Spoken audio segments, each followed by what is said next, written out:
Bring the lights down low, it's time to show. Lights, camera, you know what we mean. Behold the magic of the silver screen. Some movies rock, some movies shock, they're powerful, alright. We cover them all on your favorite part. So many movies we can choose, even when you win, you lose. Life moves pretty fast, some will fizzle and some movies last. I understood there would be no math, it's the 30-something movie podcast. Be excellent to each other, peace out and word to your mother. They're from the best decades, movie magic that never fades. Lightsabers clash, phasers set to stun, action packed from dusk till dawn. We have deep thoughts and questions three, come share our love of the movies we see. Life moves pretty fast, some will fizzle and some movies last. I understood there would be no math, it's the 30-something movie podcast.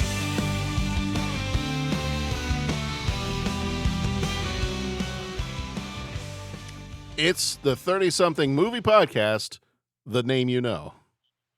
And some other names you know. I'm your host, John Reed. Along with me this time around, Bo Warmbold. Bo, how are you doing? I'm well, John. Wondering if even I could get elected on the right name. You could. Have there ever been any like big name politicians named Bo? No, just politicians' dogs. Okay, that makes sense. A couple of those. All right. But no politicians that I can remember. You are named after the dog. Indeed.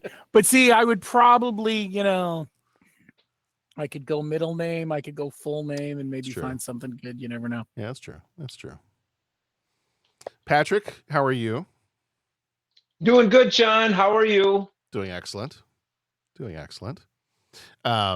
Looking forward to this one. This is one of our 10th anniversary rewatches that we did about 3 years ago. This is 92, so 3 years ago.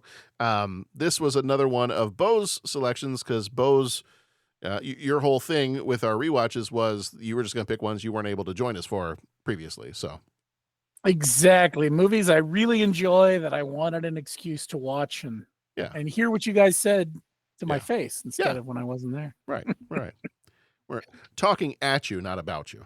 Exactly. Yeah. So this is The Distinguished Gentleman, the Eddie Murphy movie from 1992. So we're going to dive right onto this one, get going here. We spoil freely, so just be warned. This is kind of one of your only warnings. And then make sure you visit our website, 30podcast.com, where you can leave us ratings, a voicemail, and we'll play them and respond to them on the show.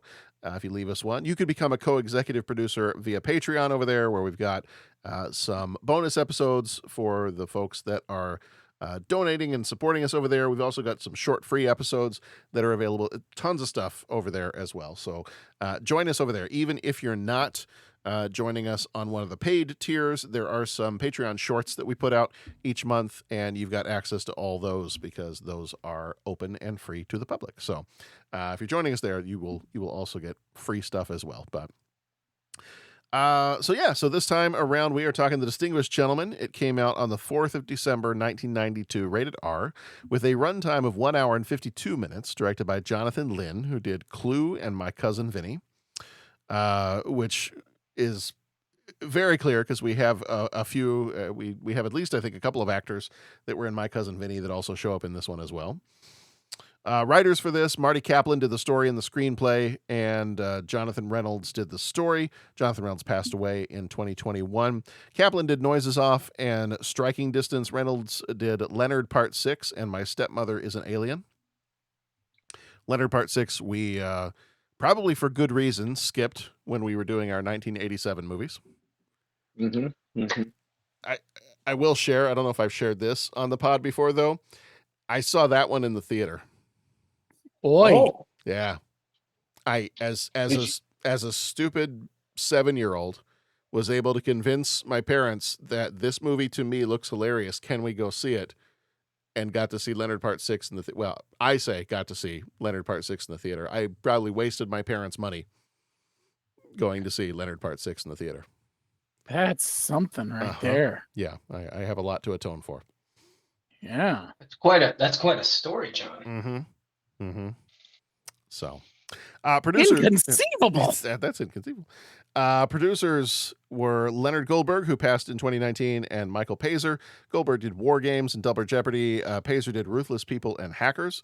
Music by Randy Edelman, who did Twins, Ghostbusters 2, and Kindergarten Cop.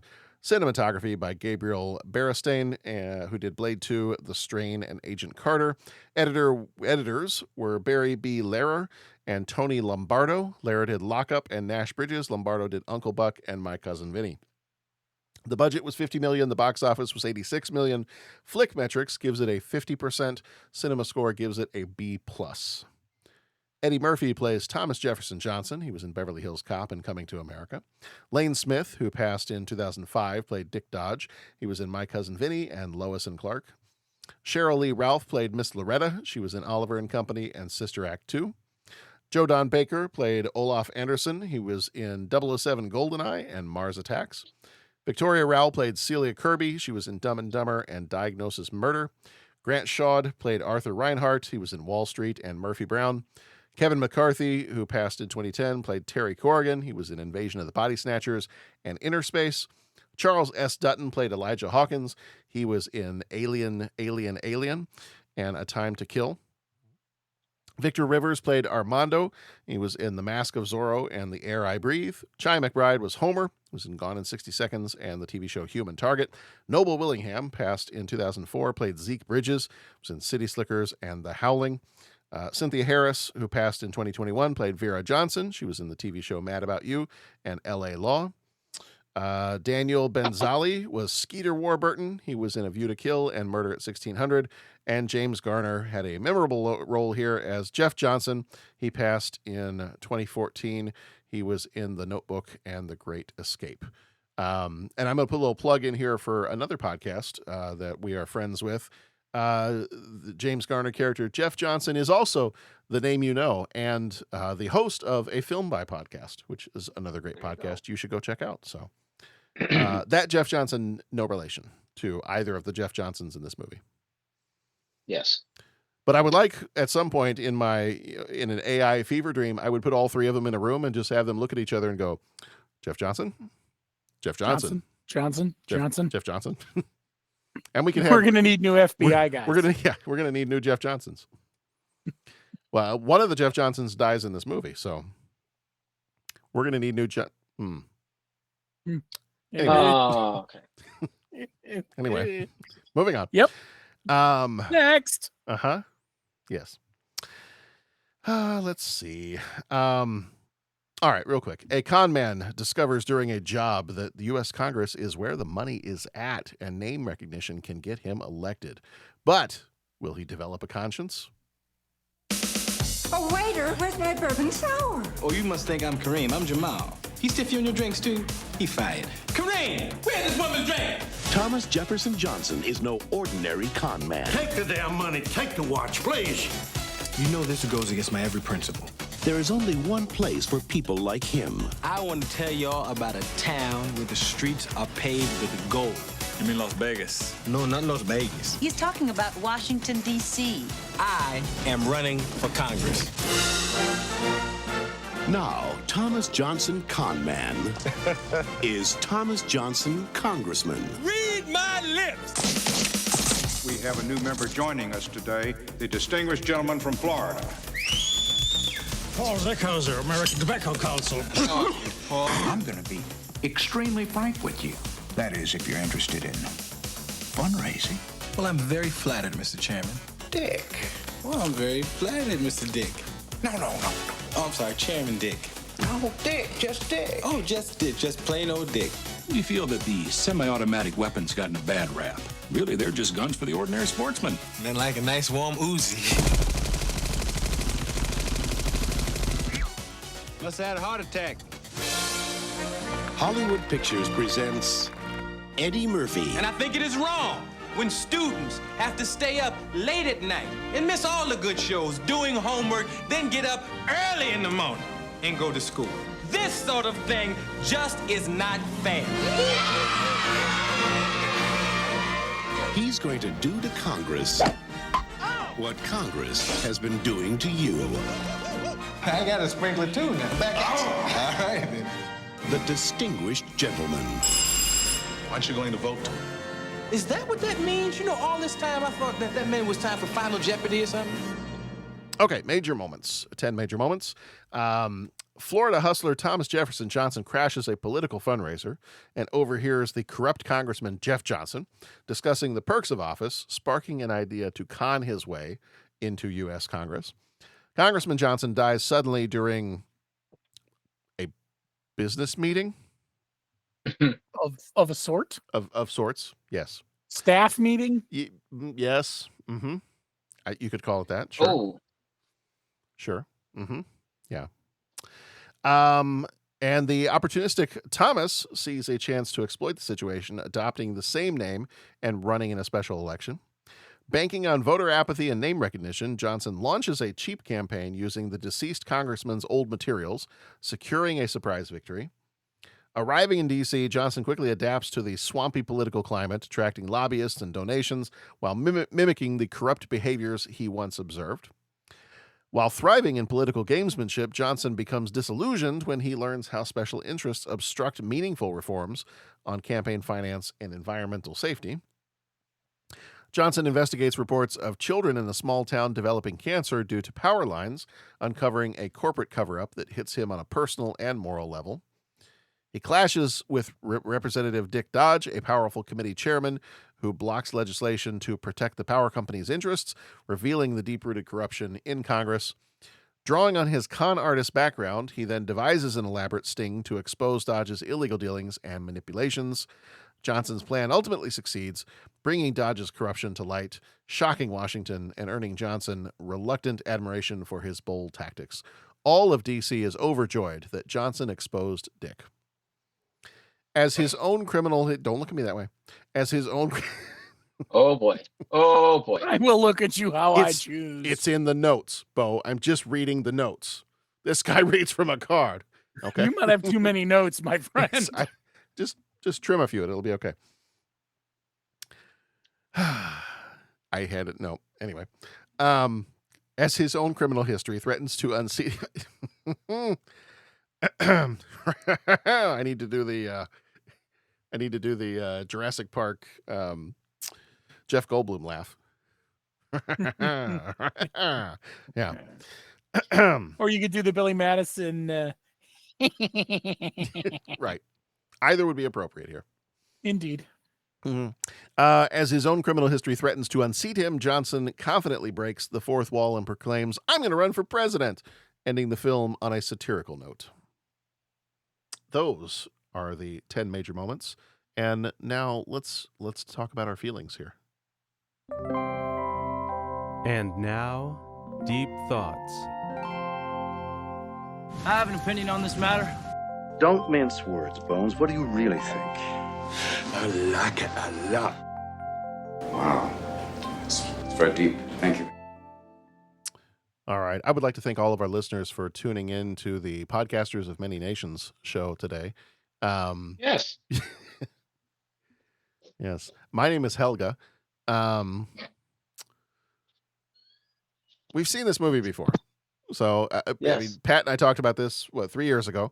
Bo, we didn't have you on there for this one, but I know that you really, really enjoy this movie. So, if people have listened to the old episode, they kind of know how Pat and I feel about this. Bo, how do you feel about this movie?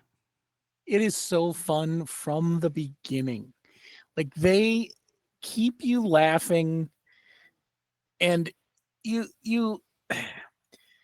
make these con artists, they make you like them early, and they go right for it, and they say early on, okay, these are your protagonists are con artists in this movie. Like, we're not fooling around, but we're gonna go after the fat cats in Washington first. Then we're gonna realize, hey, wait a minute, they got something going on here. And it's so funny, and it's Eddie Murphy being Eddie Murphy, but not playing Eddie Murphy, which is great. Sometimes he just plays Eddie Murphy, like it's his stand-up, but in a movie form. This character has some real stuff, but it's fun, and it's fun from the beginning to the end. The supporting cast doesn't get as much to do because it is an Eddie Murphy movie. Like, it isn't, he's front and center, but they pick really good supporting people to make it work. And people, I think what makes it so fun for me is the people on the other side, like the people who play all the politicians and stuff. They're not people you normally associate with comedy. Yeah. Right. But they get to be funny, but not intentionally. Like the fun is at their expense. And I think that's what makes it so fun. Yeah. And there's some great one-liners. I mean, the scene where he's trying to get on Power and Energy and he calls trying to basically guilt them into it by saying that the committee doesn't have any minorities on it. Right. I mean, it's just priceless. No Asians. Does he have any natives? No natives. Like, I would it's like to know how Murphy, many and members so of the funny. chairman's committee are African American. None. Well, surely there must be a Latino member on the committee. No Latinos either. Does the chairman have any Asians or Native Americans on the committee? No Asians or Native Americans. Well, No thank you. You've been a Asians. great deal of help. Just forget I even called. Tell him I said hi. It's just so good. Yeah. It's like you said, there's a bunch of really good one-liners in here. It's like, everybody knows you're Dick Dodge's yes man. He's like, I am not a yes man. When Dick says no, I say no. Yes. I think I mentioned this too. With you talk about the Eddie Murphy-ness of this whole thing. One of my favorites is, and this has always been one of my favorites from his Saturday Night Live days, is when he did the "White Like Me" segment. Yep. Whenever he does his white voice, like I always the part where he's like, "We're not going to show you Jeff Johnson waving a flag. We're not going to show you Jeff Johnson kissing babies. We're not going to show you him. We're not going to show him doing anything because you already know what Jeff Johnson can do. Tomorrow, vote Jeff Johnson, the name you know. The name you know." Yeah. And it's how do I even say this? It's even funny to watch him prepare his face to do that voice. Like, it's not just a vocal thing. It is, there's a whole thing about it. Yeah. And it's coming, and and it's so funny. I think that is the mark of a great comedian, when you see the joke and it's still funny. Like, a lot of comedy is not expecting the punchline. Yeah. But a lot of Eddie Murphy's comedy, like, you see the punchline, but it's still funny. Yes. Yeah. And the scene with where he and Eli, and they're eating the crab, and he is just tucking into that crab. He's trying. Oh my God. Awesome. And I just any chance for him to do any other kind of voices. Where did you learn to speak Yiddish? I learned it from Morris Elfman, the Chin King of Miami Beach. Yep. Yeah. The stuff with Rifkin and the Silver Foxes is so good. Yeah. Well, all the supporting characters are just so good at their characters. Like, they come right out of central casting for, like, evil politician henchmen, right? They look fantastic. The one that's the league that he joined, that is speaking to him in Yiddish and all that. What was her name again? Rifkin. Yeah. Right. Another perfect example. Like, He calls her she just Rifkala. Yeah. Right. Yeah. Right. And when she holds up Dick Dodge and, like, he's like, you can walk with me. Okay. And pulls out the walker. I'm like, that is awesome.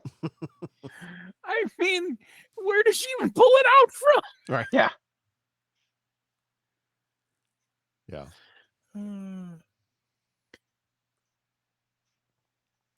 So I think one of the things about this too is this is kind of during a time when I think we see a lot of we start to see quite a few political comedies. I feel like we've got a lot of political movies that come out in the 90s. Like I think we've reached a point, and I don't know. I was a child when all this stuff was happening.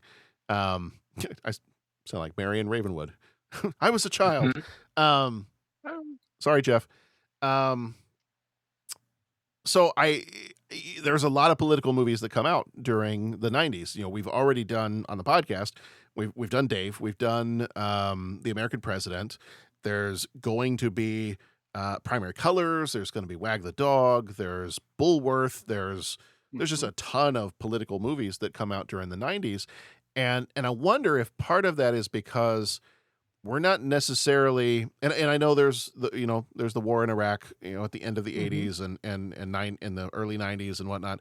But I wonder if part of it is we've kind of come out of the Cold War, and now our political focus has kind of turned a little bit more inward rather than international. And I feel like in a lot of the 90s, it was a lot about kind of like what was going on at home. And there was a lot of talk about, not that there wasn't before, but a lot of talk about corruption and a lot of talk about, what is the government covering up, that like these people in this movie, the people getting sick because of the power lines, like somebody's covering this up and it's a big conspiracy. And I feel like not being able to talk much about this firsthand because I was too young, I feel like that's something you really start to see in earnest start in like the early 90s. And kind of move forward from there, because 90s is also when you get X-Files, so you're also right, government conspiracy cover-ups, things like that. So yeah, I also think yes, and I know it sounds weird to point this at the feet of one man, but the election of Bill Clinton. The first time we see a president play a saxophone, who is, I mean, he was younger, and I mean, the first president who wasn't around when swing dancing was the only thing to do. Right. Like, I think that might have had a little bit to do with it too. I think it brought one of the first presidents that didn't look like death warmed over. Yeah, that too. Although now he does. Well, yeah. But like, I wonder if his general attitude made it different too. Right. Like, politics was in for a little while. And I wonder if that helped, especially with the comedies. Yeah. Yes. Well, because you have a whole series of, you get like a whole series of movies where it's the charismatic, young, or influential is not the word I'm looking for. Kind of the younger or young at heart kind of go-getter who's going to do the right thing and do right by the American people. I mean, they're almost always a little bit of a Bill Clinton avatar during the 90s. Sure. Yeah. Which is interesting about this one, because I think you'd have to agree that primarily out of a lot of the characters we're dealing with in this movie identify as, or you could say they kind of look to lean Republican. Oh, sure. Yeah. I mean, it was Florida. Right. Yeah. Including who, Eddie Murphy's character was supposed to be. Right.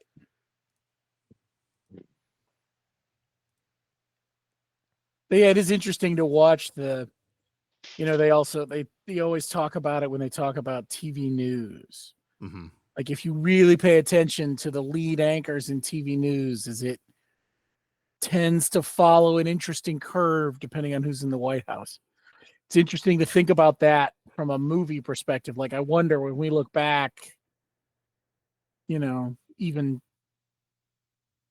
15 years from now, we look back and we're like, God, what was the deal? I wonder if we'll look at it and say, oh, well, the attitudes of the White House. Yeah. Yeah. the one scene that I always think is funny in this one, because it's one of the only scenes where he looks genuinely uncomfortable, is when he pretends to be the professor and goes to talk to Jeff Johnson's widow. Well, that's because she says some stuff. She's like, "You want all of his stuff?" He's like, "I mean, yeah, that would be great. You want the wedding photos too?" He's like, "No, I don't think that'd be necessary." I don't think that's necessary. I don't think that's necessary. So, well, good. Then you don't have to go rooting around in the trash for him. And then there's a pause, and I think she like takes a sip of her drink, and she looks at him. She goes, "You're very fit for a professor." And you can just kind of tell he gets like this little nervous little look on his face, and she's like, "You do work out, don't you?" And he's, "Yes." Yes. Yes. But it's so funny to me, and I was telling my wife this too, because that actress, that character, is the mother of Paul Reiser's character on Mad About You. And I am so used to her having such a thick New York accent that and I'm sure this is closer to her actual accent. But it's so funny to see her in a less comedic role. Like, this is more of a kind of like a dry wit comedic role, as opposed to a little bit more of like a caricature of a New York mother or mother-in-law in the Mad About You show. So it throws me a little bit, but she's such a funny actress, such a funny comedian. And that whole scene like, is just she doesn't have a lot to do, but Right. but what they give her is gold. Yeah. Yeah, Most assuredly. That whole scene, I think he just ends with like, yes, and just like, like, how quickly can I get out of here? Drink down. Yep. And he's like, okay. Yep. And then he's got his whole team like, cutting up. The next scene, I think, is like his whole team is like cutting all the photos off the posters and cutting the year off the posters, and then the one character answering the payphone for everything. Right. Like, no, he will not make any appearances. League of Women Voters, no. This is Inga. He will not. Oh, it's Girls of Many Nations. This is Inga, yes. And then the next scene, I think, was him in the van going around to the different neighborhoods. I think this movie, maybe more so than any of the others, is the opportunity for him to try to showcase as many different ethnic accents as he possibly can. Yeah. Because he's in the van and they drive through Chinatown, and he's doing an Asian accent, telling them, why are you not voting for Jeff Johnson? And then they drive through the black neighborhood, and he's you eating the cornbread. Why are you not voting for Jeff Johnson? Is it just, I think his opportunity, it seemed like this movie in particular gave him as many opportunities as possible to be like, how many voices you want to do? Eddie, how many voices you want to do in this movie? What's the over-under on how many voices you would like to do? Exactly. Like, give me what you got, and we'll Right. write a scene around it. Right. What you It thinking makes here? you wonder, like, are scenes like that, even with a comedian of Eddie Murphy's stature, is that a scene that you have trouble making today Oh, I think so. because of all the things? Yeah. I think so. I think that doesn't. I feel like the comedy of that doesn't play well in a modern 2025 movie. Yeah. Because that was one of the things I did notice when Pat and I don't think we've mentioned this as we were recording. Pat and I went to go see the new Naked Gun movie the other night, and that was one of the things I was a little worried about. I was like, are they going to do, I hope they don't do any jokes that would not play well now. Because there are some jokes in the older movies that, like, okay, Or just a couple. it's just a few here and there, and like, are we gonna ride that line of, I feel like something's, even though I know it's not appropriate, I feel like something missing here from the Naked Gun movie. But no, they actually did they didn't, as far as I could tell, I didn't feel like they included anything that you would look at and be like, ooh, that might have been in poor taste. They seem to do a pretty good job of that balancing act of we're going to give you funny, we're going to give you inappropriately funny, but it's not going to be like offensive to particular groups of people kind of funny. At least that's how I felt. I don't know, Pat, if you felt the same way about it or.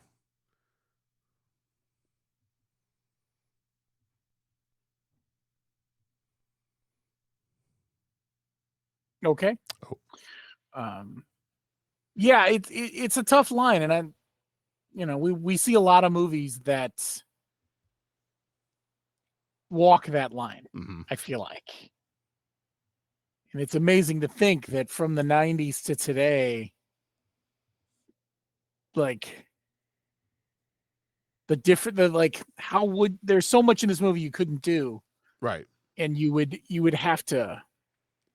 If they made Distinguished Gentleman 2, like they did with Coming to America, ask you, yep. Mm-hmm. and he ran for president, like, right. Wow.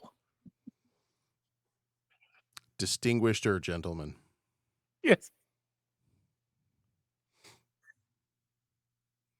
I'd be fine with that if they wanted to make it. But yes, they couldn't. I don't think they could repeat some of the jokes that they did. Some of the, I don't want to say the bulk of this movie, but like some pretty significant comedy beats in this movie were because of his ability to do the different accents and right. Yeah. And that treads on stuff. Yeah.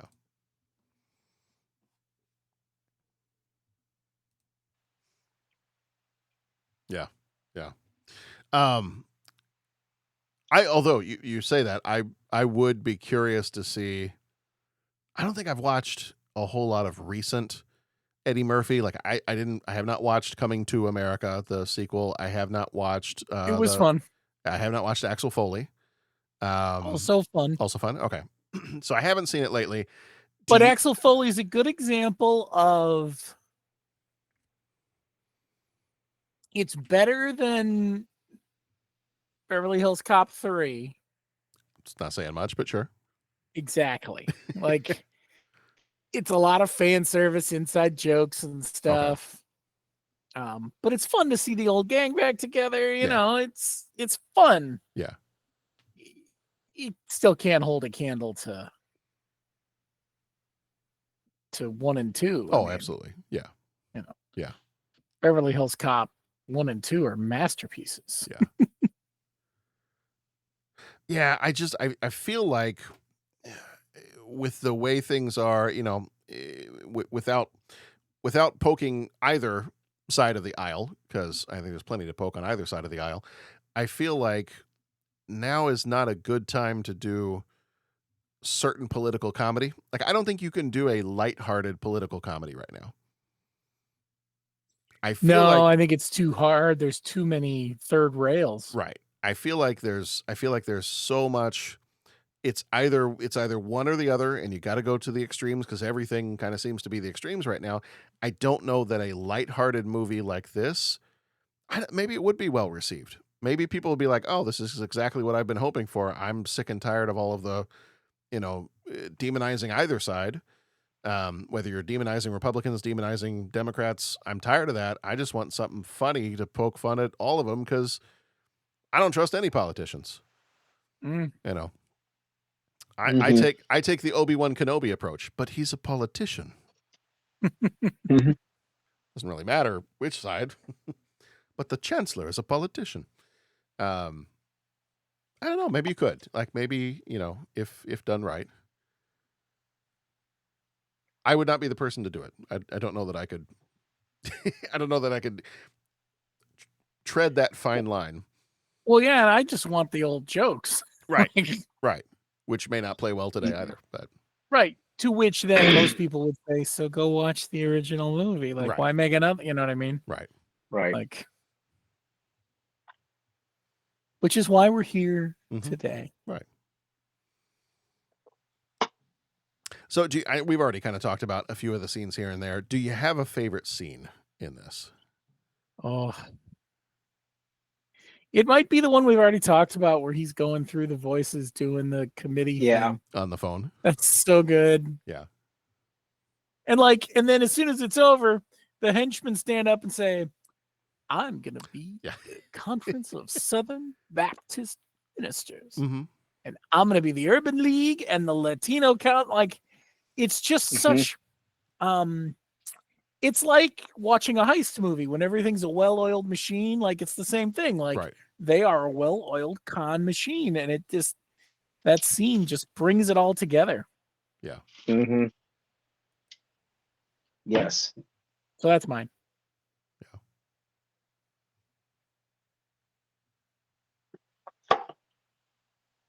That might be for me as well. It might be either when he's on the phone and he's making those phone calls pretending to be other people so he can kind of stir stuff up. And there's a few times in the movie where he does something like that, where he or one of his staff pretends to be somebody else, and use voices to try to get whatever it is they want. There's that one. I do enjoy the very end as well, where they're in like the committee session and he's kind of unveiling the whole thing, and they've got the one of the funniest parts to me, and it's just kind of like a passing little thing, is because they had to take the video like with it laying on its side, that everybody's like everybody leans over, leaning this way until somebody turns the TV on its side, and it was like, oh, okay, all right, here we go. All right. Speaking of the Naked Gun, that is a Police Squad worthy moment. Yes. It's very Police Squad. Yes, it is. I agree. That was the scene. The two scenes that you guys picked out were the two that I was going to name as my favorite as well. Favorites as well. I mean, incredible scenes, and it just makes for a very fun movie. Yeah. Even that political fundraiser scene at the beginning where they're extorting Zeke. Right. And he's just, every time he turns a corner, son. It's so good.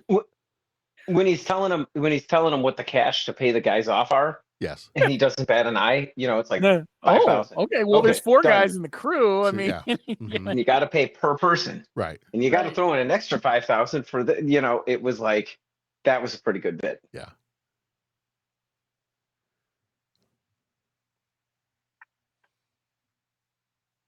Because of course you get at the very end where he's like trying to rile up the committee, and he's got all the press there, and he's like, "Don't you guys just love this chairman?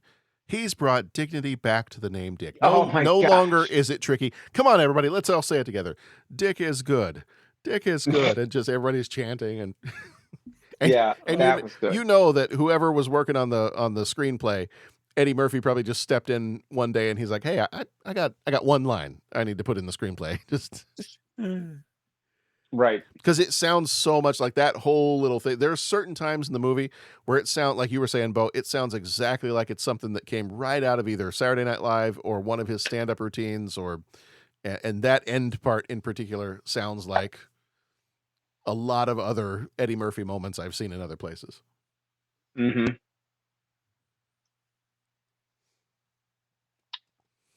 All right. Well, do we have any final thoughts on the movie before we move into 3 questions?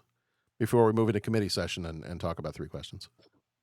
It's classic Eddie Murphy. Yeah. It's Eddie Murphy in the 90s was something special. Yeah. And this is just more of it. This is kind of around the time, and I think we talked about this, Pat, when we recorded this one a few years ago. This is kind of around the time where we do start to see a little bit of the Eddie Murphy decline in some of the years after this, because you're getting to like the Beverly Hills Cop 3 and and it's to the point where he even said he wanted to start making some movies that his kids could see, because he had kids, and as they were getting older, he's like, well, I'm making all these R-rated movies, which is great and it's fine. It's it's been my bread and butter for quite a while now, but I got kids and I want to be able to make movies that my kids can see, and that's the point at life that I'm in right now. And I think some people would then argue that they feel like that's, and I've heard some people call it the Eddie Murphy decline.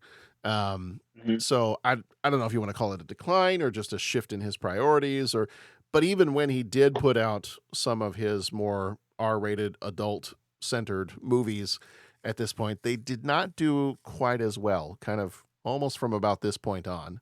Right. So yeah, I mean, there's that too. I know we talked about that.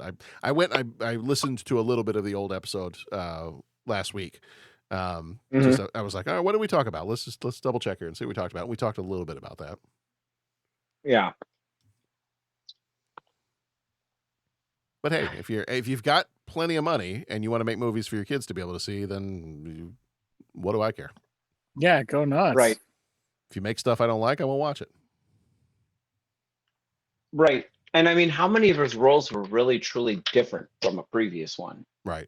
Right. He seems to be playing very similar characters in each movie. And I mean, as an actor, like, he probably wants to change it up. Sure. Yeah.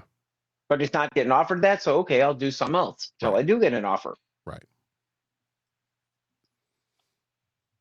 So. All right.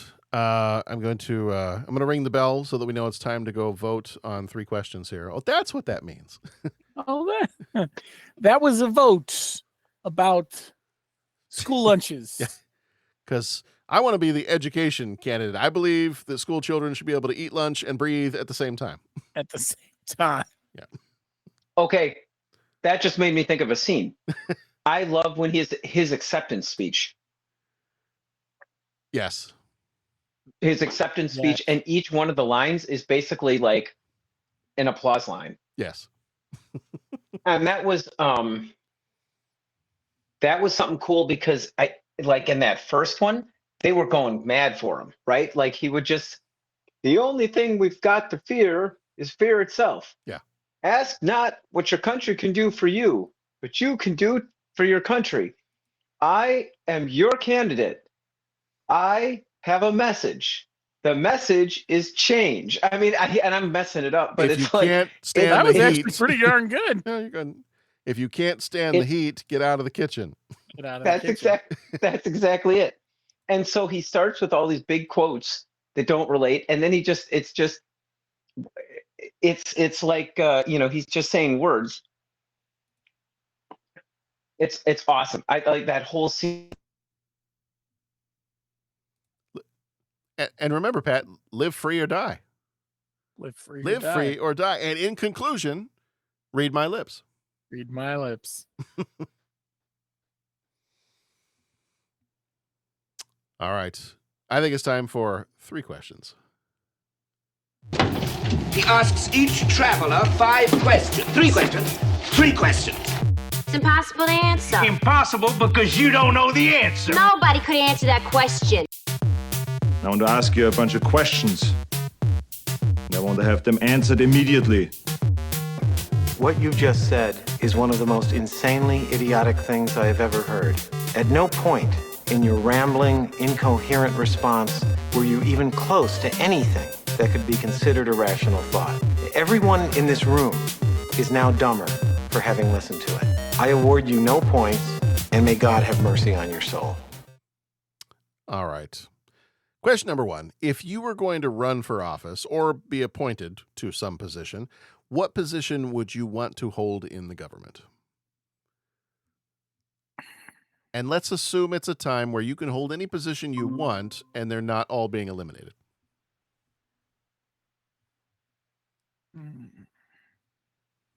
Any position I want. Any position you want. Either you're running for office or you're appointed to something.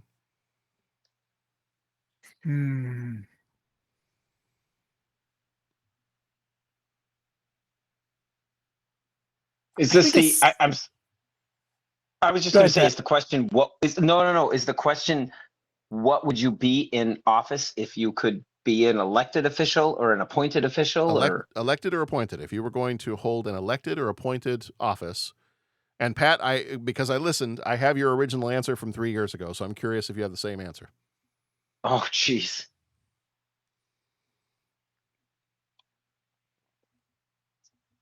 Actually, I interrupted here was you when you were going to answer. Well, Pat, here was your original answer. Pat just rejected your question. But then you did follow up and you did say something. So I'm curious if you have the same answer now. Oh, geez. Okay. I don't know. I'm thinking. Bo, I interrupted you right when you were about to give your answer, and I apologize for that. Why don't you give yours No, first? it's fine. I was just gonna say, I think senator. Okay. Longer term, you get to get your feet wet, do some things. Senator Warmbold has a nice ring to it. Right? Yeah. I feel like there's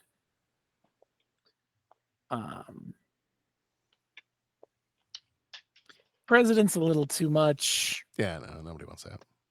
But the reality of it is, I mean, it would probably be something local, city council or something like that, you know? I want to be Ron Swanson in some Parks and Rec department. There you go. My original answer a few years ago, which is probably still about my answer now, is some job either as like in some branch of the Library of Congress, either a speechwriter. I'd even consider like something within the press side of things, something like, I don't know if I'd want to be press secretary, but something like that. And I think about 3 years ago, that was my answer, was like speechwriter, press secretary, so on and so forth. Yeah.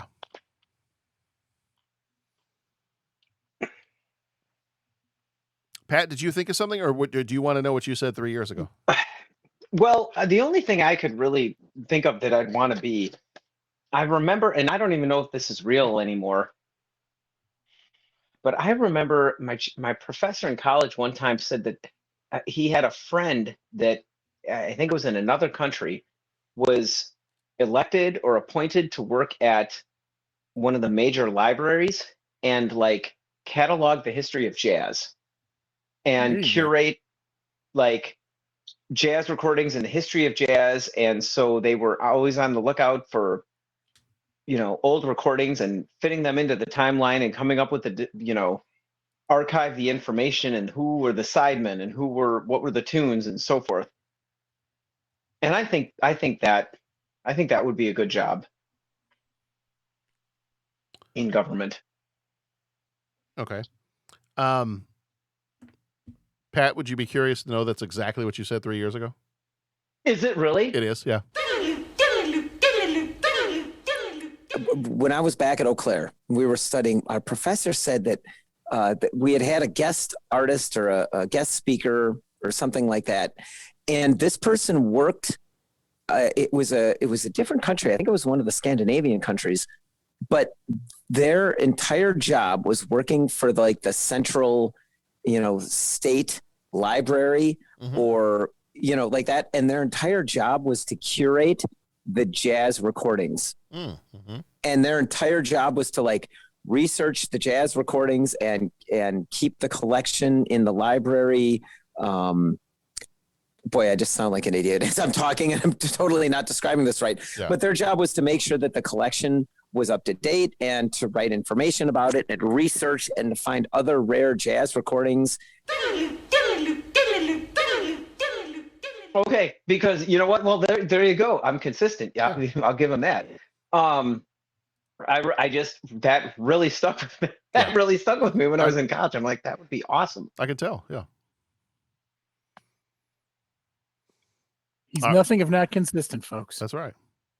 And I wouldn't have to be smart because I'm not smart. So like, I don't need to be like the eternal know-it-all. I just have to go and interview people, right? Like I just have to go and interview people. Sure. There's plenty of people who know more jazz than I do.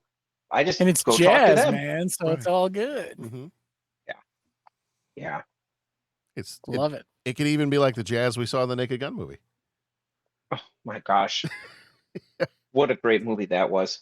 Bo, I don't want to keep coming back to the whole Naked Gun movie thing, but I will, without spoiling too much of anything, I will say this movie was tailor-made for Pat. There was a motorcycle scene. There was a jazz scene. There was it had everything Pat needed a movie to have. Yes, it really did. And honestly, that's outstanding. Honestly, I will say this is the first movie I think I've ever been to with Pat. And Pat, I give you big kudos for this. There was not even a hint of him falling asleep. No, no, I literally had the side splitting tears rolling down my eyes laughter. This is the man who loves everything about the Wolverine, and yet every Wolverine movie I've gone to the theater to see with him, he falls asleep. Yeah. But he did not fall asleep in this one. So that's high praise for the Naked Gun. I was gonna say, like, that right there is enough.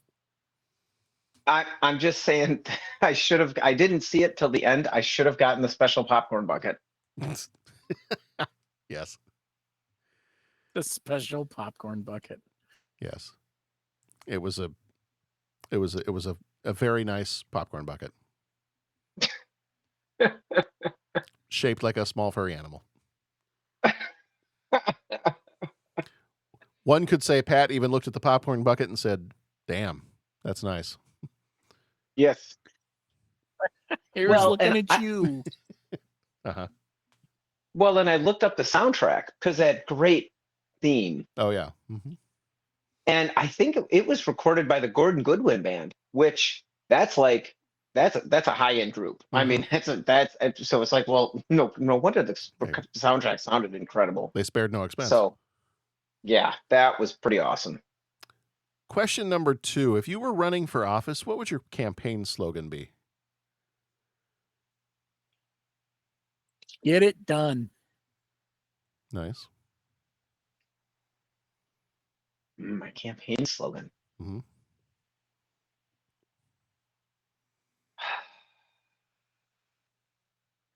This is a hard one. I don't know, John, why don't you go first? I cede my position to the distinguished gentleman from Lake Forest. All right, I will claim your 2 minutes.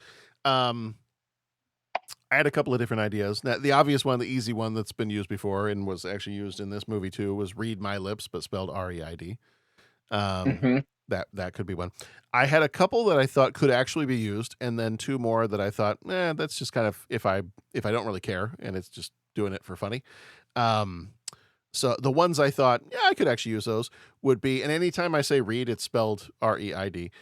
One of them would be "Read the room, vote for John." Okay. There you go. I like that one. The other one that is just much more straightforward is "The read you need." The read you need. The read That's you solid, need. man. I think we got a winner. I might put that on my classroom door. I don't know. Yes. I'll have to think about that. Have some. The other 2, yes, have some. You can go put it. I can't say that on there. Never mind. Go ahead. Sorry. I have an idea of what you're about to say. We'll talk after. I was going to say where you should put that. But I got some ideas. Yeah. The other 2 I had that I think would just be kind of fun were "This campaign looked easier on paper." Okay. And the final one was "The other guy is definitely worse." There you go. That's I'm going. That's for when you go negative. Right. That's when I go negative. That's the more like self-effacing campaign slogan for when they go high, I go slogan. Oh wow. Oh boy. Oh boy. Uh-huh. Hey. Yep. Unfortunately, I'm here all week. Yeah. Uh-huh. Tip your waitresses. But we're not going to show you John Reed waving a flag. We're not going to show you John Reed kissing babies. We're not going to show you John Reed doing anything because you already know what John Reed can do. No one wants to see John Reed waving a flag. Tomorrow, vote John Reed. The Reed you need. See, the Reed you need's good. See, it fits. It's even. I feel like stuff. it's even got the same syllables as the name you know. Yeah. It works. It's solid. Okay, I'm going with the Reed you need. Yeah, go with it. You know, next time we go to Disney World, I think I'm going to get T-shirts for the whole family that says that. That would be good. Family slogan. Pat, is yours something along the lines of "Yes, we can" Tagalog? Yes, I'll take it. Okay. I'll take it. Let's do it because I've got nothing. I've got literally nothing. This is not my wheelhouse. My other one that was a bit of a stretch for me was "You can't spell democracies without Reed." R-E-D. Yeah. Okay. I don't know. It was a bit of a stretch. Yeah, but you know. And then question number 3: what movie, TV show, or book is your favorite political comedy? Comedy, huh? Comedy. So my wife and I were having this discussion. West Wing, not one that I would consider a political comedy. So that one Right. that one's out. So it's got to be political comedy. But I could maybe say The American President. Yes. That might be.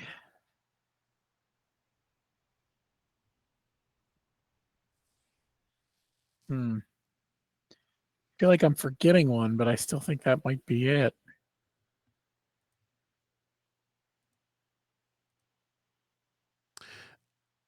For my answer, I leaned initially a little bit towards Dave. Dave's really good. Yeah, that's where I'm going. But what do you got though? Where'd you settle? So Pat, I'll let you have that one. I will cede my choice Okay. to the honorable gentleman. I think I'm gonna go just because I just absolutely love his character so much. I think I'm gonna go Parks and Rec because of Ron Swanson, because of Nick Offerman's character. Sure. Okay. So, because he is, if I was going to be an elected official, I think he has everything that I would want to have if I was in his place. And when I say including a bottle of Lagavulin. Lagavulin, yes, but I'm specifically referring to the Lagavulin and the bacon safe that's in his office. It's funny because that was the next thing I was going to say. And of course, bacon. Yeah. When you have a bacon vault, like it's bacon. That's next level stuff. It is. Yeah. It is that. Yeah. So so Pat, I will let you have Dave. If you want to take that as yours, then you can have Dave. I will go ahead and take Parks and Rec. Yes. Okay, then I'll take Dave. Okay. All right. Some other ones that we didn't get mentioned, but they would kind of be on my short list as well. I think you could probably consider Idiocracy to be a political comedy. Okay. So I would throw that one in there as well. We have not. Is that next year? Black Sheep is next year. Which actually I saw it's on Pluto TV right now. So if anybody wants to go watch that one. Here we go. There was another one. Was that the one? It was more recently, like within the last few years, and it was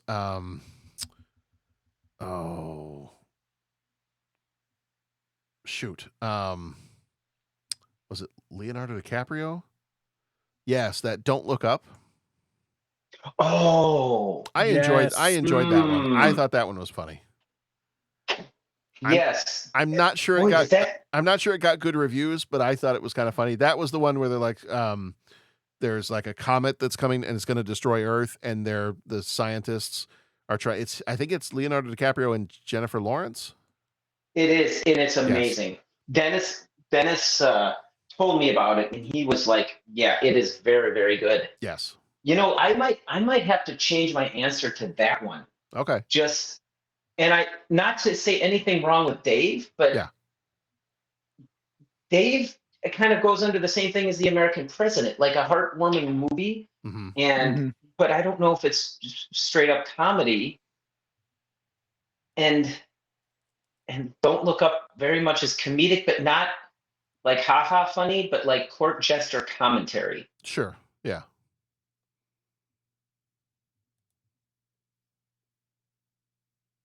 Is Because He's a King, is Monty Python and the Holy Grail a political comedy?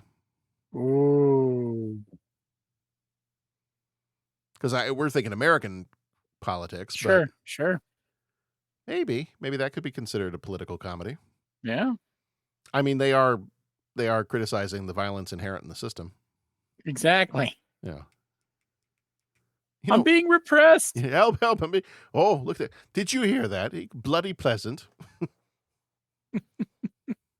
Now we see the violence inherent in the system.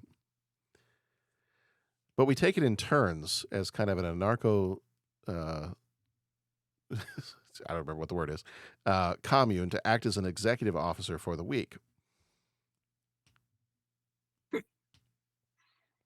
Look, strange women lying in ponds distributing swords is not the basis for a system of government. I cannot wait to rewatch that film. We're recording that one soon. That'll be fun. And for the folks playing along at home, I think I've told you two gentlemen, and I've mentioned before that my daughter watched that with me, and I think she was with me all the way up until the end. And then it was kind of like wait, that's the end? That's so stupid. And then we watched Life of Brian, and she really, really enjoyed Life of Brian. And so we were, Pat, I think I told you this. Bo and his lovely wife, Donna, was having lunch with my lovely family. And I believe we voluntold Nora that she's going to be on that recording with us. We did. So she is preparing herself. We are going to rewatch that here sometime in the next few days. And I think that recording's coming up early this next week. So yeah, I will make sure that she is prepared and she will join us. Awesome. So she may be, unless she has a change of heart, she may be the dissenting opinion on this, which could be kind of fun.